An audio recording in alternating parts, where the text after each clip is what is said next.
जो बुशरा बीबी साहबा के बारे में आप क्या जानते हैं? बड़ी खौफनाक औरत है। शुक्र है ये प्रोग्राम नहीं देख रही जब तक आएगा, वरना मुझे और आपको कबूतरी ना बना दे वो पकड़ के। बुशरा बेगम के मतलब सबसे पहले मुझे बताया था मरहुमा कंदील बलोच ने, और उसने मुझे कहा एक पिंकी नामी खातून है, पाकपतन से उनका ताल्लुक है।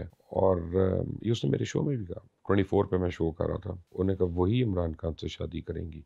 बल्कि मुझे याद है कि मोहसिन नकवी साहब का वो चैनल है, तो मोहसिन नकवी साहब ने मुझे बाद में पूछा था, यार आप किस किस्म के इंटरव्यूज़ कर रहे हैं? कंदील बलोच का बुशरा बीबी से क्या ताल्लुक था? मेरा ख्याल है कि वो उनके हल्का बाब में थी, बुशरा बेगम के इर्द गिर्द। ये मैं आपको कन्विक्शन से बात बता सकता हूँ कि काफ़ी एक्ट्रेसेस थी या वो ख़वातीन जिनको एक्टिंग का और मॉडलिंग का गुमान था और शौक़ था, और वो उनके इन्फ्लुएंस में ज़रूर थी। और मैं एज्यूम कर रहा हूँ कि कंदील भी शायद उस कभी चक्कर में मिली हो या ना मिली हो। लेकिन यह है कि बुशरा बेगम के मुतालिक मैं क्या बात करूँ, अब टीवी है ये।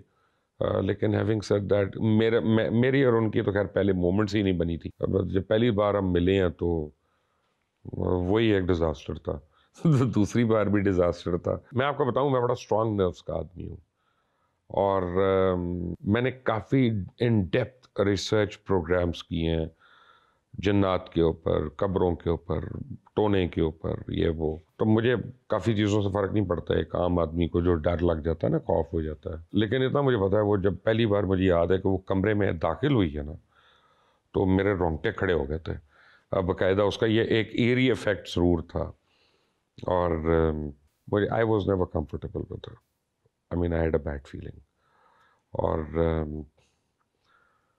मैं ये समझता हूँ कि मुझे पहली बार जब मैंने उनकी आवाज़ सुनी थी और उनकी बात सुनी थी, तो मुझे जो अजीब लगी थी चीज़ वो ये कि इस एजुकेशन के साथ ये ऑक्सफोर्ड एजुकेटेड आदमी, ये क्या, आई मीन कनेक्शन ही नहीं समझ आया था वो। बल्कि आपको मैं एक इंटरेस्टिंग बात बताता हूँ, इनके मतलब कुछ बातें मशहूर हो गई कि जनाब टोना करती हैं, ये करती हैं, वो करती हैं। तो मेरी अलीमा से बड़ी बात होती थी, और सारी बहनों से, मेरी आप समझे बहनें ही हैं। मैंने अलीमा को पूछा सीरियसली, मैंने कहा अलीमा पता करो अपना भाई है कि उसकी शक्ल का कोई मौकल बैठाया हुआ है वहाँ पे तो कहती है पता ही नहीं चल रहा है सानू क्योंकि उनसे बातचीत करना छोड़ दी थी उसने। अब गिरफ्तारी के बाद और इस टाइम पे ये सामने आई है, वरना आंटी ने सबका पता काट दिया हुआ था। इनकी अपने भाई से बात नहीं हुई थी कई साल। और कहते हैं कि बुशरा बीबी ही खान साहब को इंग्लैंड नहीं जाने देती थी। देखा ना जी, इंग्लैंड वो जाएगा तो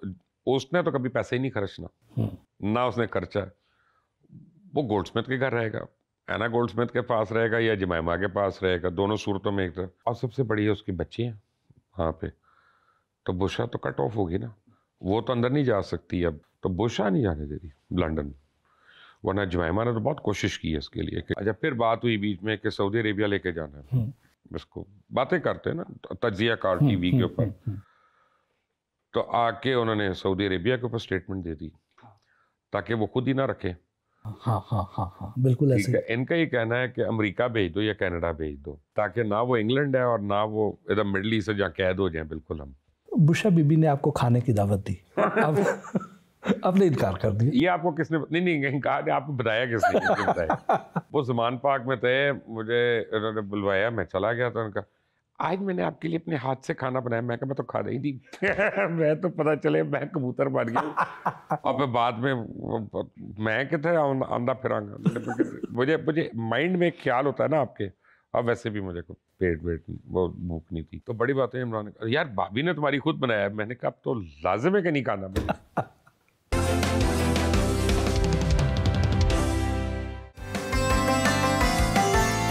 मुबशर लुकमान से हल्की फुल्की गपशप भी हुई। खान साहब के साथ आपका बड़ा अरसा साथ रहा। अगर हम उनकी शख्सियत के बारे में आपसे पूछें कि उनमें अच्छाइयाँ क्या हैं और खामियाँ क्या हैं, तो क्या कहेंगे? देखिए, सबसे बड़ी बात तो यह है कि अल्लाह ने उसको सैर अंगेज शख्सियत दी है कि अगर वो यहाँ पे कहीं पे खड़ा हो तो आप कहीं और देख नहीं सकते, आप सीधा उसी के ऊपर देखेंगे। और फिर जब वो बात करते हैं, वो चाहे सच कह रहा हो, चाहे गलत कह रहा हो, झूठ कह रहा हो, वो आप सुनते हैं। तो ये बहुत बड़ी नेमत है। और जहाँ तक उसकी कमज़ोरियों का ताल्लुक है तो मेरा ख्याल है कि उसको खुद शायद एहसास नहीं है कि वो कितनी छोटी छोटी बातों पे, आप झूठ का लफ्ज़ स्ट्रॉन्ग हो जाएगा लेकिन गलत बयानी कह लें आप, यानी आपको एतबार नहीं होता कि यार इस लेवल का आदमी जो है इस लेवल की बात क्यों करेगा। और एहसान फरामोश है, जेन्युइन दोस्त फरामोश है। अगर वो ज़रा भी जेन्युइन होता तो मैं तो समझता हूँ उसने कायद-ए-आज़म सानी होना था, लेकिन वो जेन्युइन नहीं था। क्या खान साहब मर्दम शनास हैं या नहीं?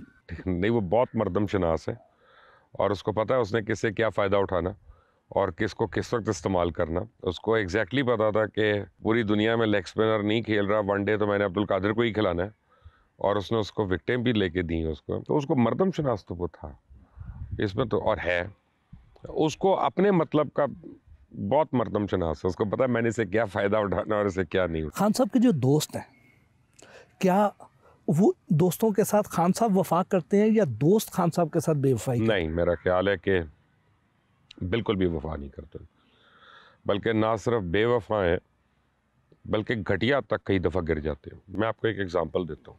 मेरा ख्याल है कि अगर सिंगुलरली कोई आदमी जिसको बानी पीटीआई कह सकें कि यार मेरा करियर इसकी मरहून मिन्नत है, तो वो जहांगीर खान तरीन है। और मेरा नहीं ख्याल कि मेरी बात से कोई इनकार करेगा। जहांगीर तरीन का बड़ापन यह है कि उन्होंने कभी जिताया नहीं इस बात को। जहांगीर तरीन ना होते ना तो इन्होंने वज़ीर आज़म नहीं बनना था। अब जब इनको ये लगा कि जहांगीर तरीन पार्टी में ज़्यादा पॉपुलर हो गए और वो पार्टी के हेड हो सकते हैं मेरे अलावा, लोग ये समझ रहे हैं कि इसकी तो कैपेसिटी नहीं है काम करने की, काम तो सारा जेकेटी ने करना है, तो जेकेटी को उन्होंने एक इंक्वायरी खोली खुद साख्ता, और उसमें ना सिर्फ जेकेटी को नॉमिनेट किया, उसके इकलौते बेटे को किया, उसकी बीवी को, बहू को, बेटी को, सबको नॉमिनेट कर दिया उन पर्चों में।